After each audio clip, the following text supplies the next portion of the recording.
أعوذ بالله من الشيطان الرجيم. بسم الله الرحمن الرحيم. أعوذ بالله من الشيطان الرجيم. بسم الله الرحمن الرحيم. الحمد لله نحمده ونستعينه ونستغفره ونؤمن به ونتوكل عليه ونعوذ بالله من شرور أنفسنا ومن سيئات أعمالنا. من يهد الله فلا مضل له ومن يضلله فلا هادي له ونشهد أن سيدنا ونبينا ومولانا محمدا عبده ورسوله وصلى الله تبارك وتعالى عليه وعلى آله وصحبه وبارك وسلم تسليما كثيرا أما بعد فأعوذ بالله من الشيطان الرجيم. بسم الله الرحمن الرحيم.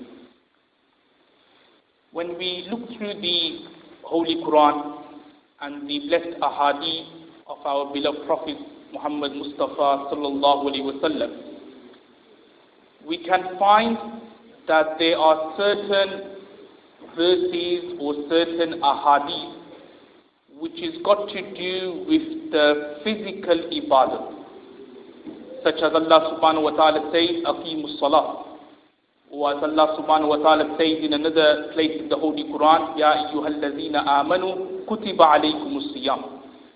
So fasting, namaz, prayer, these are all physical ibadat and physical worships. Then there are other places in the Holy Quran where Allah subhanahu wa ta'ala talks about financial ibadat, such as zakat, wa atu zakat. Or in another place Allah subhanahu wa ta'ala says, Ya ayyuhallazina amanu anfiqu min tayyibat ma kasabtum. Then there are other places in the Holy Quran where there are worships and ibadat which is like a mixture of both financial ibadat and also of physical ibadat, such as Hajj and Umrah, where Allah subhanahu wa ta'ala says, وَأَتِمُّ الْحَجَّ وَالْأُمْرَةَ لِلَّهِ, that perform Hajj and Umrah for Allah subhanahu wa ta'ala. Then again, there are other places in the Holy Quran where Allah subhanahu wa ta'ala talks about muamlat, things with regards to marriage, things with regards to divorce, things with regards to business transactions.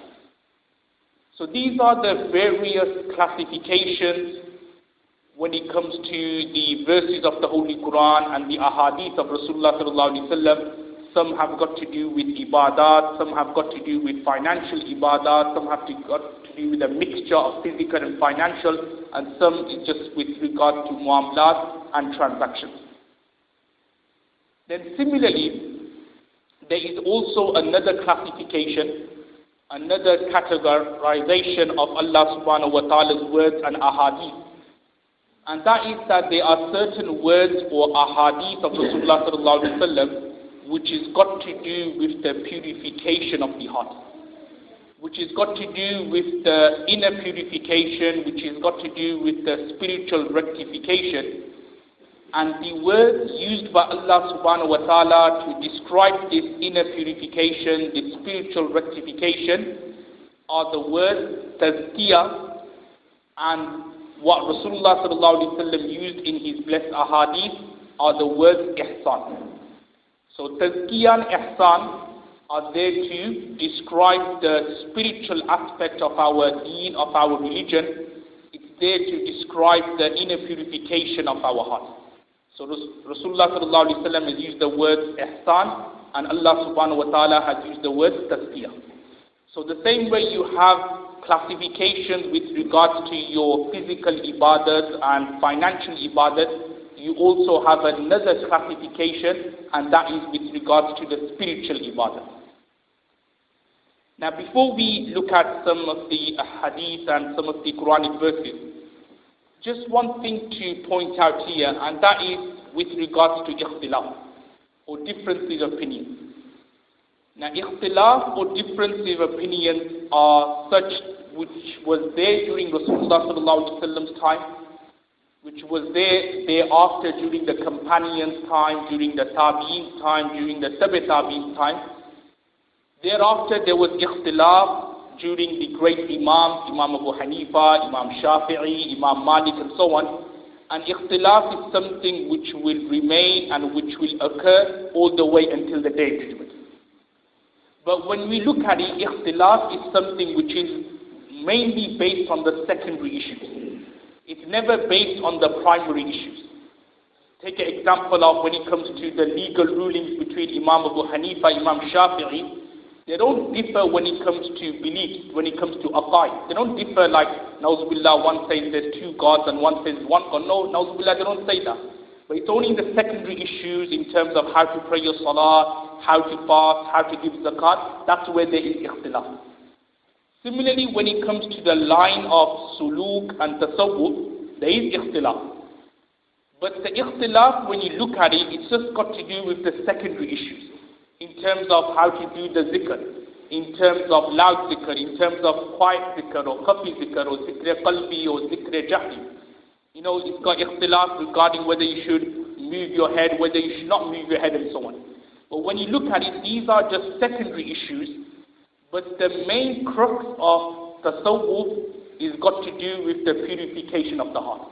And this is something where there cannot be any ikhtilaf on that. Why? Because it quite clearly mentions in the Quran about the importance of purification, spiritual purification, and also in the ahadith with regards to the importance of rectifying the heart. So what I'm trying to say is that there is secondary issue ikhtilafs regarding tasawwuf, but not on the primary issues. And with regards to secondary issues, you could just have arguments, you could bring evidence for and against, but you could just keep on going like that all the way until the day you die. But when you look at the crux of tasawwuf and suluk, it's got to do with the purification of the heart, and there is no ikhtilaf regarding that.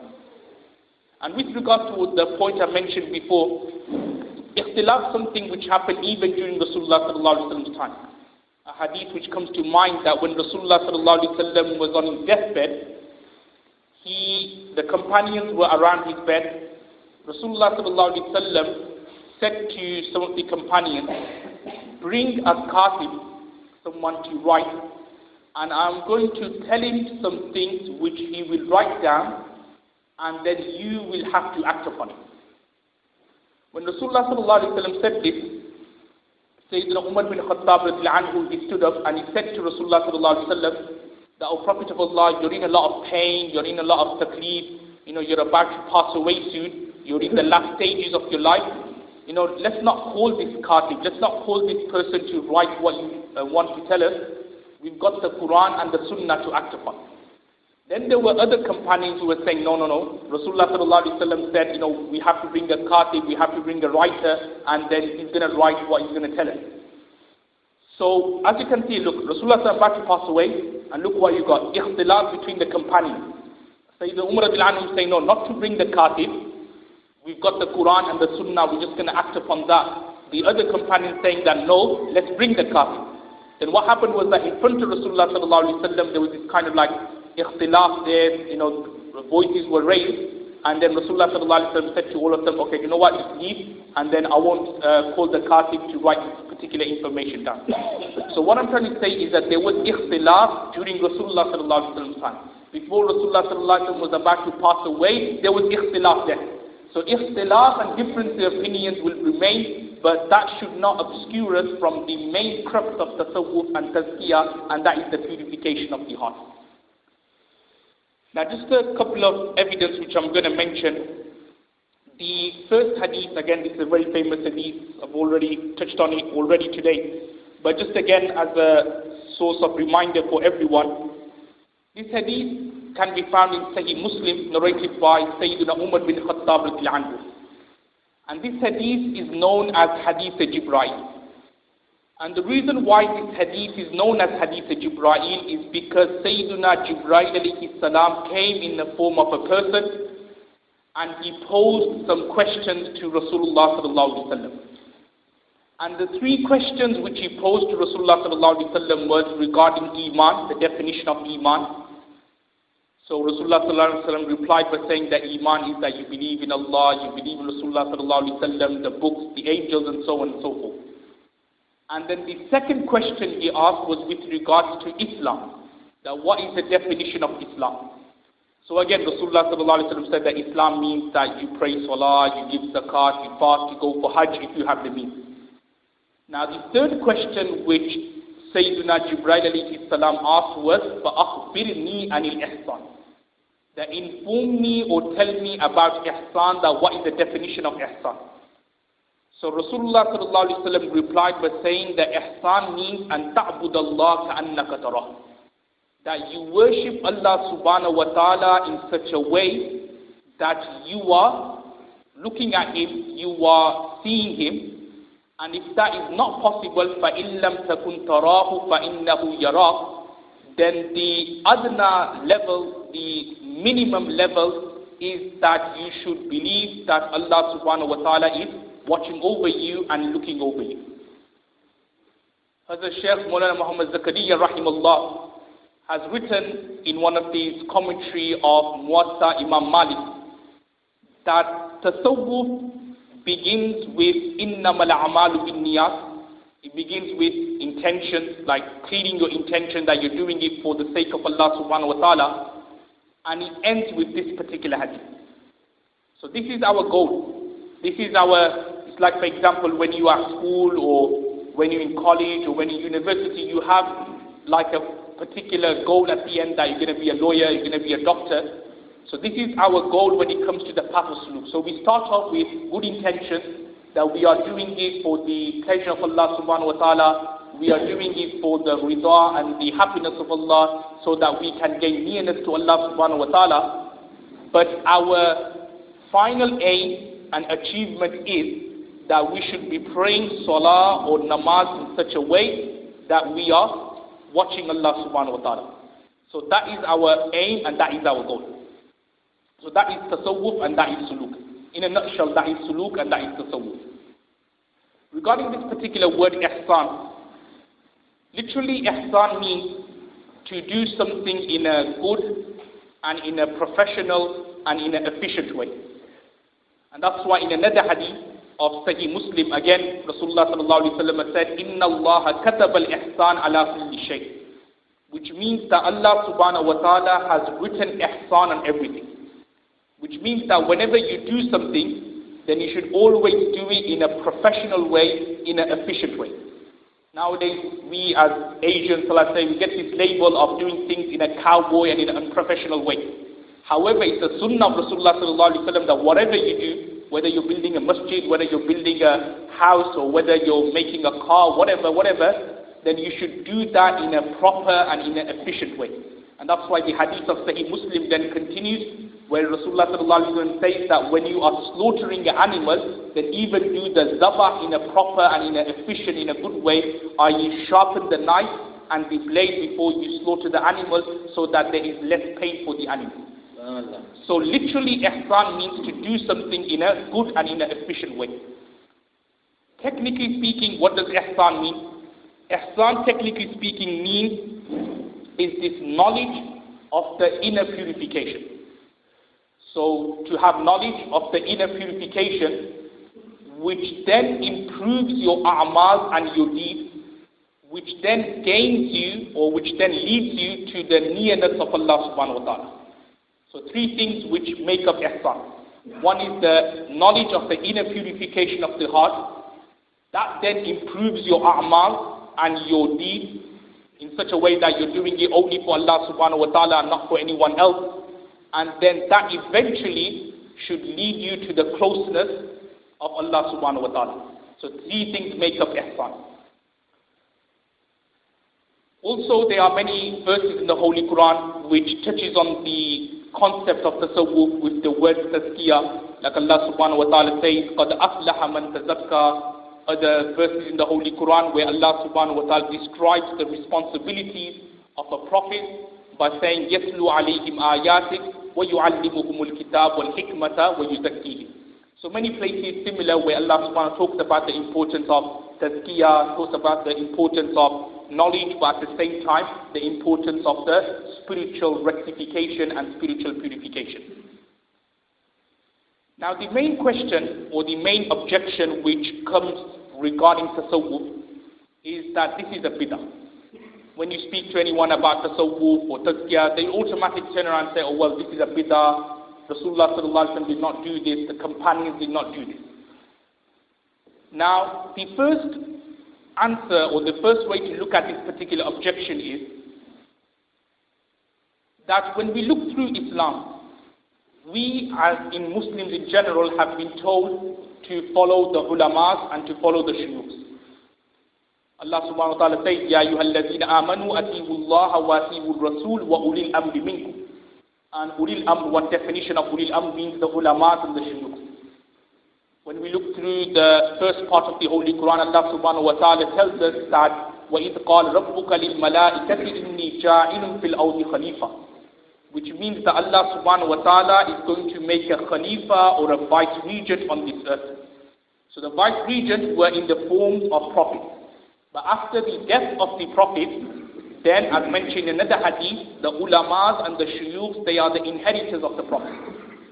So what I'm trying to say is that we in general have been told to obey the ulamas and the shuyukhs. Now when we look through history, we find that the ulamas and the shuyukhs, not only were they great faqirs, not only were they great muhaddith, not only were they great mufassir, but also they were great Sufis as well. The classical ulamas we're talking about, so I'm not going to mention ulamas from a particular mazhab or a maslak, but we're talking about the classical ulamas, the classical shuyukhs from yesteryears. They were great imams, they were great, faqih and jurists in their own field, but at the same time they were great Sufis as well.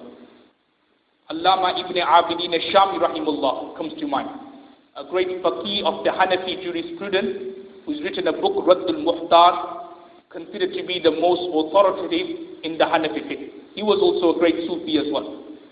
Imam Nawawi rahimullah, a great Shafi'i scholar, a muhaddith, who's written a commentary on Sahih Muslim, and who's also written a very famous hadith book called Riyadh al-Salihin. He was also a great Sufi as well.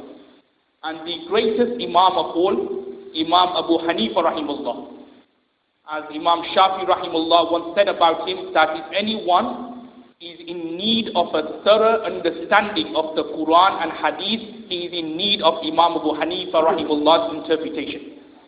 Imam Abu Hanifa rahimullah, a great Imam, he was also a Sufi as well. He was also, as Imam Abu Hanifa rahimullah would say in his own words, that if it wasn't for 2 years which are spent under the company of Imam Ja'far as-Sadiq, I would have been destroyed. So look, Imam Abu Hanifa rahimullah, a great Imam, who Imam Shafi rahimullah is saying that he had true understanding of the Quran and Hadith, he was also in the path of suluk and tasawwuf as well. Now if this was a bid'ah, then I'm sure Imam Abu Hanifa rahimullah wouldn't have done this. But because Imam Hanifa rahimullah was in the path of suluk and tasawwuf, because he was also under the care of a sheikh, that's why to show that Imam Hanifa knew the true understanding of this, so it cannot be a bid'ah. So that's one way to look at it. Somebody says that it's a bid'ah, you tell them, well, Imam Hanifa rahimullah, he understood Quran and Hadith more better than you and I. If he didn't think it was a bid'ah, then who then we have a right to then say, oh, this is a bid'ah. So that's one way to look at it. Another way to look at it is that, okay, let's assume that it is a bid'ah, just say for argument's sake. What is the definition of bid'ah? Something is kind of used a lot, this phrase bid'ah, anything new, just a bid'ah. When you look at the books of commentary, it tells you that a bid'ah is something which was not prevalent during Rasulullah sallallahu alaihi wasallam's time, during the companions' time, the tabi'in, the tabi' tabi'in's time. And then there is another important component of this definition, which then the scholars go on to say that if something where there was no need for it during Rasulullah sallallahu alaihi wasallam's time, but there was need for it now, then you can't call that new thing a bid'ah or an innovation. So let's think of some examples, such as madaris or Islamic schools. So there was no need for an Islamic school during Rasulullah sallallahu alaihi wasallam's time. There was no need for sending our children or sending children to Al-Hijra or Al-Furqan or all these kind of Islamic schools. But there is a need now. So therefore, if we send our children to an Islamic school, then you can't call that bid'ah. Why? Because there was a need. Other examples which you could think of, like for example, building big massive institutions or big massive mosques and so on. There wasn't a need during Rasulullah sallallahu alaihi wasallam's time, but there is a need now. Similarly, there wasn't a need of a separate branch of hadith during Rasulullah sallallahu alaihi wasallam's time, or a separate branch of tafsir during Rasulullah sallallahu alaihi wasallam's time, or a separate branch of fiqh during Rasulullah sallallahu alaihi wasallam's time. Why? Because all the companions and sahabas were muhaddith. They were all mufassir. They were all faqih. They were all imams and qadis. But later on, after the Tabi'in's time, when heretics started getting into Islam and they started misinterpreting the Holy Quran, misinterpreting the hadiths, then what happened was that there was a need for the science of tafsir. So you have usul tafsir, the principles of tafsir, how to commentate on the Holy Quran. Then you started getting usul hadith, principles of hadith. Which hadith is authentic, which is da'if, which is weak, which is fabricated, and so on and so forth. Similarly, during Rasulullah sallallahu alaihi wasallam's time, there wasn't a need of tasawwuf. There wasn't a need of tazkiyah. Why? Because when one person looked at Rasulullah sallallahu alaihi wasallam and he accepted iman in Rasulullah sallallahu alaihi wasallam, that person became radiyallahu anhum wa radu anhu. Instantly he became, Allah is pleased with him and he is pleased with Allah subhanahu wa ta'ala. Automatically, once tawajjuh from Rasulullah sallallahu alaihi wasallam, that person became purified. Internally, he became purified, and spiritually, his heart, everything became rectified. So there was no need for tasawwuf or tazkiyah during Rasulullah sallallahu alaihi wasallam's time. But later on, after the Tabi'in's time, when, as I said, all this corruption, fitna, hasad, hatred, jealousy started between Muslims. So therefore, there was a need to combat this particular fitna and mischief by having the field of tasawwuf. Now, what are the aims of tasawwuf? What is the main thing of doing tasawwuf? What are the goals of doing tasawwuf and tazkiyah? Now, the main aim of tasawwuf is, as I already explained before, it's the inner purification of the heart and it's the spiritual rectification of oneself. Now, regarding the heart, the spiritual heart, there are many ahadith which talked about the importance of this particular organ. The very famous hadith of Sahih al-Bukhari, where Rasulullah sallallahu alaihi wasallam has said that there is a flesh in your body that if that is rectified, the whole body is rectified. And if that becomes corrupt and bad, then the whole body will become corrupt and bad. Ala wa hiya al-qalb, that particular organ is the qalb and the spiritual heart. So many ahadith which talked about the importance of the heart. Now why did Rasulullah sallallahu alaihi wasallam stress on the importance? It can be shown in another hadith where Rasulullah sallallahu alaihi wasallam would always make this dua and supplication. And the dua and supplication which Rasulullah sallallahu alaihi wasallam would always make, Allahumma muqallib al-qulub, thabbit qulubana ala dinik. Which means that, oh Allah, the turner, the changer of the heart, thabbit qulubana ala dinik, keep our hearts steadfast and firm on your deen and on your religion. Now what's this dua? Why did Rasulullah sallallahu alaihi wasallam would make this dua all the time? The reason why is because the heart is such an organ, it's very easy for it to get corrupt. It's very easy for it to be nourished in the wrong way. So therefore Rasulullah sallallahu alaihi wasallam would always make this particular dua regarding steadfastness, regarding istiqamat, that one remains on the straight path. That's why Rasulullah sallallahu alaihi wasallam would always, worry about the heart, would always worry about this particular thing. Now the reason why is because the ruh which we have inside, the ruh is such that it wants to get pleasurized. It wants to get nourished. Now you could nourish it in two ways.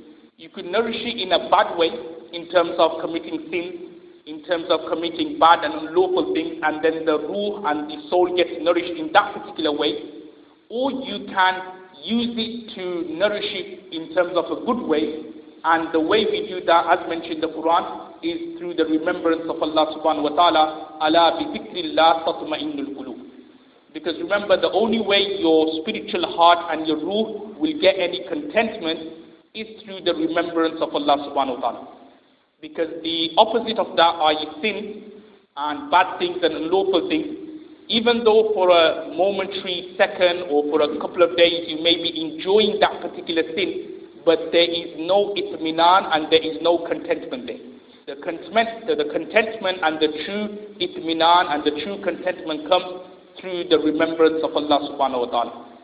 So that is one of the main reasons why we do the zikr, why we are on the path of tasawwuf and suluk, is so that we can rectify ourselves, we can purify our heart.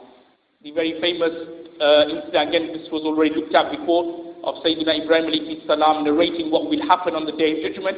And he says on the Day of Judgment a person will come, يَوْمَ لَا يَنْفَعُ مَالُ وَلَا بَنُونَ, that no children and no wealth will benefit him, إِلَّا مَنْ أَتَى اللَّهَ بِقَلْبٍ سَلِيمٍ, except that person who comes to Allah subhanahu wa ta'ala with a qalb salim. And what is a qalb salim? Qalb salim basically means a person who comes to Allah subhanahu wa ta'ala with such a heart where there was no hatred there, where there was no hasad or jealousy for another Muslim brother. Because remember, all the actions which we do, all the ibadat which we do, it's all based on the heart. Remember, the heart is like the indicator between Allah and you. It's not your apparent action, that's not the indicator. The main thing which Allah subhanahu wa ta'ala looks at will be your heart. Just keep that in mind. We may to other people show that we are religious with the way we dress, with the beard and so on and so forth. But remember, Allah subhanahu wa ta'ala will judge you on your heart and not on your external features and your external actions. Again, as mentioned in the hadith of Sahih Muslim, that Rasulullah sallallahu alaihi wasallam says that Allah subhanahu wa ta'ala does not look at your features. Allah subhanahu wa ta'ala does not look at your beauty, but instead He looks at your heart. Meaning that Allah subhanahu wa ta'ala will see that whether this person's heart was clean, whether the ibadat and the various worships he did, was it for my pleasure, was it for my happiness, or did he do it for other people? So remember, the main thing on which our ibadat are resting on is on the heart. So this is what Tasawwuf is teaching us, and the path of suluk is for, is so that we can rectify our heart for the pleasure and for the sake of Allah subhanahu wa ta'ala. Now, just a couple of points before I finish is with regards to tasawwuf and the various zikr which takes place. Obviously nowadays through YouTube and other kind of media, people, they see people doing zikr, and in the zikr they see people dancing, they see people like singing, and they get the wrong impression that this is tasawwuf or this is tazkiyah, and this is what these people teach others. And they then get this wrong impression that this is totally wrong, this is totally impermissible, and they get put off on going on the path of tasawwuf and suluk. Now, just a couple of things to point here. The difference between a Sufi and a faqih. Now remember, a Sufi is someone who looks at the inner part, the inner purification, whereas a jurist and a faqih looks at your external actions. So I'll give you a couple of examples. Just say, for example, there is someone who's fasting, and whilst fasting he was lying, whilst fasting he was backbiting, whilst fasting he was stealing. Now if we were to take this particular case to a faqih, to a jurist, he will reply by saying, well, that person's fast is okay, it's valid. Because obviously the jurist, he looks at the apparent things. And because nothing went down that person's throat, nothing benefited his stomach, nothing benefited his brain, so therefore his fast is intact, even though he's backbited, even though he's been lying, even though he's been stealing, and so on and so forth. However, if we were to take that same case to a Sufi, because his connection is between the spiritual side, he will then turn around and say, okay, fair enough, even though the jurist may have said that your fast is done, but that particular fast will not be accepted by Allah subhanahu wa ta'ala. And how can it not be accepted? Why? Because you have done such a ibadat or fasting where you're lying, where you have been backbiting and so on. How do you expect Allah subhanahu wa ta'ala to accept that particular ibadat and worship? Another example is with regards to salah. That when it comes to salah and namaz, just say if somebody was praying salah, and then he comes to you and he says, oh Mufti Sahab or Maulana Sahab, I prayed salah, but I wasn't thinking at all about Allah subhanahu wa ta'ala. I was thinking about dunya, I was thinking about my family, I was thinking about my business and so on. Now again, that imam or that mufti sahib will say, well, your namaz is done, your namaz has been accepted. Why? Because you didn't do any act which nullifies your salah. You didn't say, for example, talk to anyone, you didn't turn around, you didn't, like, for example, pass the window or anything like that. So that faqih or that mufti will say that your salah is done. However, if you were to take that same case to a Sufi, he will say, well, how do you expect that particular salah to be accepted where you have prayed to Allah, but you haven't even been thinking about Allah subhanahu wa ta'ala, you haven't been even praying to Allah subhanahu wa ta'ala. So what I'm trying to say is that that is the main difference between a Sufi and a faqih. Sufi looks at what is inside, faqih looks at what is external. Now going back to the point which I was mentioning regarding the various zikr, when somebody does a particular zikr, now if he just does his zikr normally, like he just says Allah, he moves his head around here and there, then that is still within the ambit of the Sufi. And because it's got to do with the internal side, so therefore that will be accepted. However, when somebody was doing zikr, then starts doing things which has got movement, such as dancing and so on, that's when the faqih will come in. And they will say, because remember the faqih's field is got to do with the external part. So now you're doing zikr, which is remembering Allah subhanahu wa ta'ala, but now if you are doing external movement, like jumping around and dancing and so on, so that's when the faqih will come in, and the faqih will, now that's the faqih's field, because the faqih's field is to judge on the external part. Now then you need to look at what the faqih and the jury say. Now with regards to dancing, certain Shafi scholars have said that dancing in certain situations are permissible. So if somebody is doing zikr and is dancing, then according to certain Shafi scholars, that would be allowed, that would be permissible. However, in the Hanafi fiqh, unanimously dancing is something which is unlawful and haram. So if there is any kind of zikr, but then there's some kind of dancing involved at the same time, then such a form of zikr would not be allowed, would not be permissible. Or just say, for example, if there is zikr, but then there's music at the background, or there's some kind of singing and going on. So obviously music, singing unanimously is something which is unlawful and haram.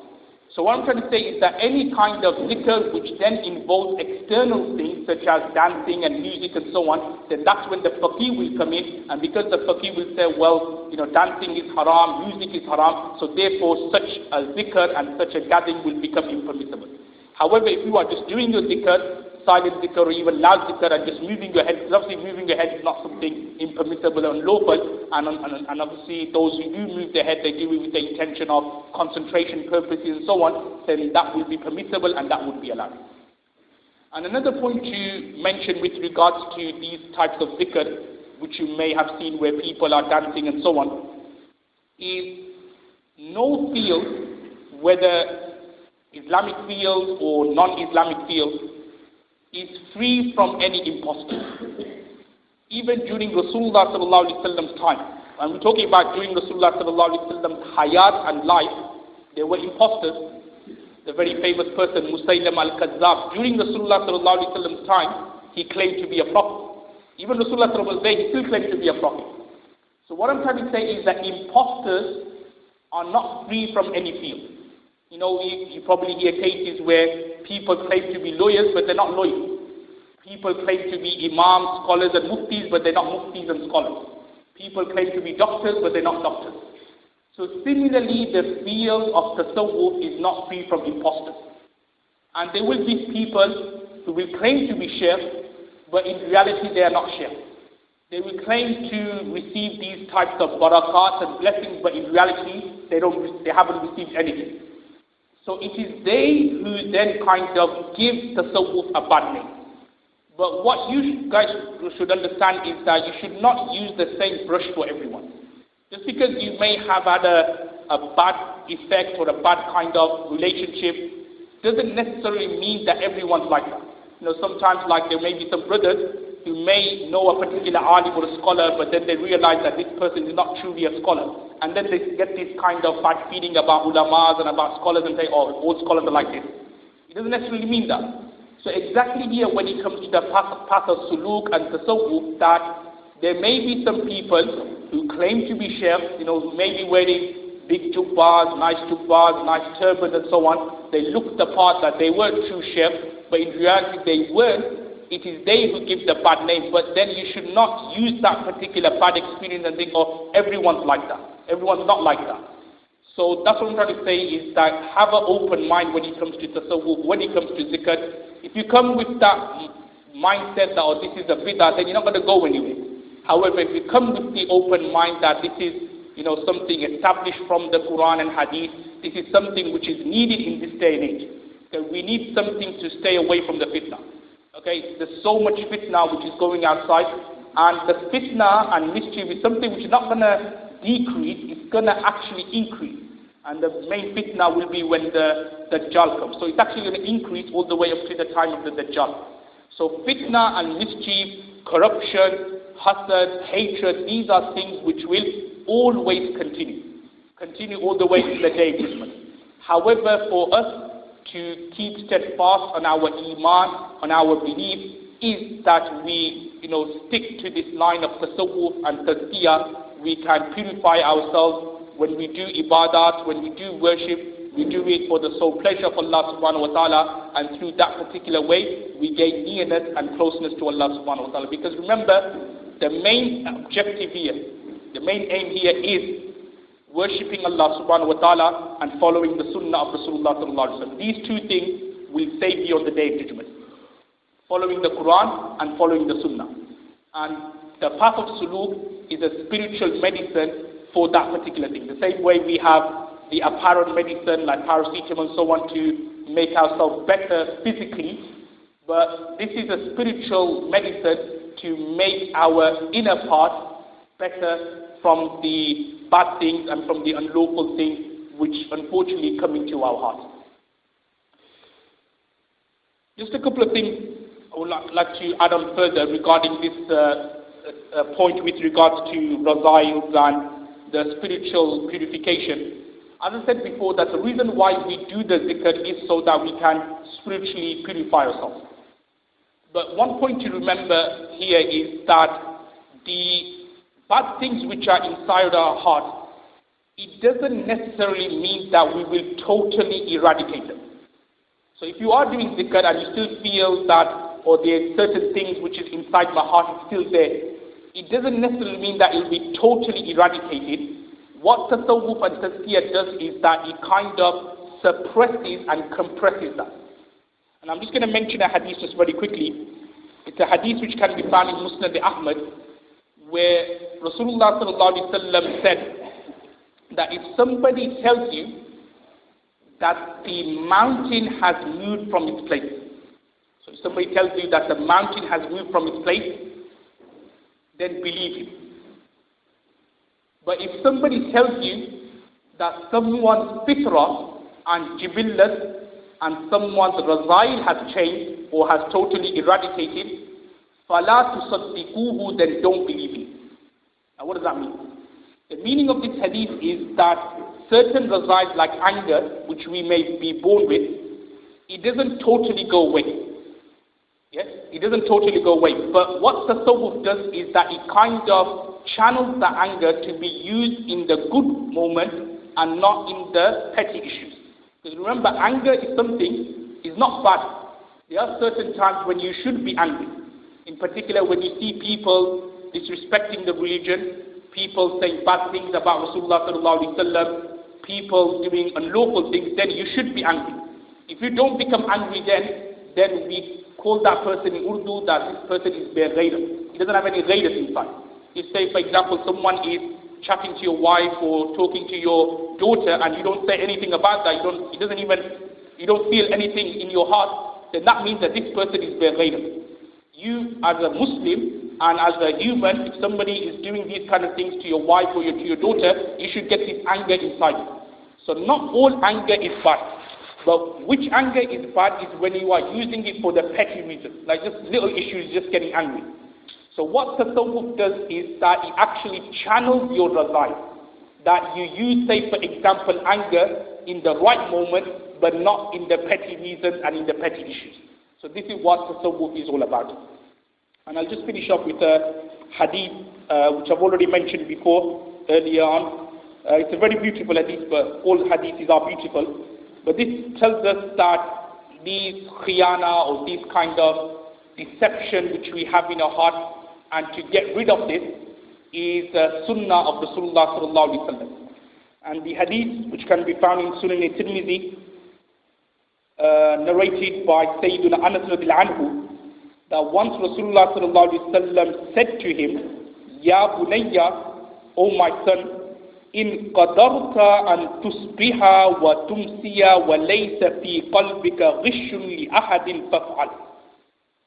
That if you can spend the morning and the evening, وَلَيْسَ فِي قَلْبِكَ غِشٌّ لِأَحَدٍ, and you do not have any hatred or any jealousy or any malice for another Muslim brother or for anyone else, then فَفْعَلْ, then you should do that.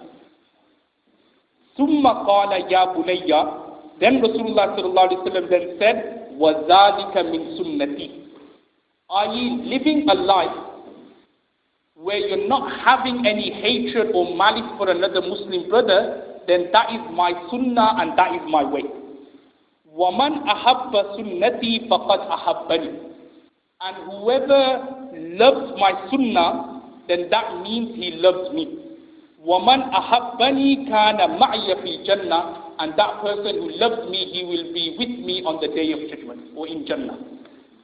So what we can understand from this hadith is this path of suluk, which is there to help us get rid of the razail, or to suppress the razail and the hatred and the malice and the hasad. That is the sunnah of Rasulullah sallallahu alaihi wasallam. And this is why we are here, to follow Allah's commands, to follow the sunnah of Rasulullah sallallahu alaihi wasallam. And those who follow the sunnah of Rasulullah sallallahu alaihi wasallam, they love Rasulullah sallallahu alaihi wasallam, and those who love Rasulullah sallallahu alaihi wasallam will be with Rasulullah sallallahu alaihi wasallam in Jannah, in paradise. May Allah give us the tawfiq to act on what we said. Wa akhiru da'wana alhamdulillah.